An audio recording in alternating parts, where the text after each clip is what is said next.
Во петок на 25 јануари истекува рокот за обнова на документацијата за остварување на правата од областа на социјалната заштита. Од Министерството за труд и социјална политика апелираат сите кои досега тоа не го направиле да се обратат на најблиските центри за социјална заштита и да се пријават. Тие со себе треба да носат само лична карта и да дадат изјава за согласност за користење на нивните лични податоци во постапката за остварување на овие права. Сите други документи институциите ќе ги прибават по службена должност. Постапката за обнова на документацијата се прави еднаш годишно и таа е започната на 19 декември минатата година. Стручните работници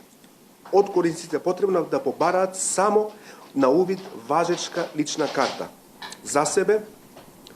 и останатите полнолетни членови во домаќинството и писмена согласност на подносителот, тоест корисникот, за користење на неговите лични податоци во постапката за остварување и користење на правото на социјална парична помош. И при тоа се дава образец, изјава, кој е пропишан и е составен дел на правилникот. Досега за обнова се пријавиле околу 22.000 корисници, а министерот исто така информираше и дека во тек и обновата за документацијата за детските права, односно посебниот додаток за дете, детски додаток и родителски додаток за трето и четврто дете. Обновата е започната на 1.1.2017 година и ќе трае до 31 март 2017 година. При тоа носителите на правата лично или преку полномошник се должни да го пополнат барањето, изјавата за лични податоци и во однос на одредени права да ги достават бараните документи кои не се обезбедуваат по службена должност, односно документи кои треба да ги достават. И тоа за посебен додаток лична карта од двајца или еден родител на увид во оригинал,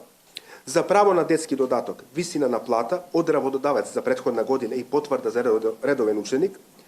за родителски додаток за трето и четврто дете имаме тука потврда за вакцина, потврда од суд за неодземено родителско право и доколку детето за кое е остварено право, односно до трето или четврто дете, е на школска возраст, односно поседува училиште, тоест потврда за редовен ученик. Министерот информираше и за договорот што Министерството го направило со Комората на извршители, со која било договорено пред да направат блокирање на сметка, извршителите да побараат од центрите за социјална заштита дали лицето е корисник на некое право од областа на социјалната или детската заштита. Ако е тоа случај, извршителите нема да смеат да ги блокираат тие средства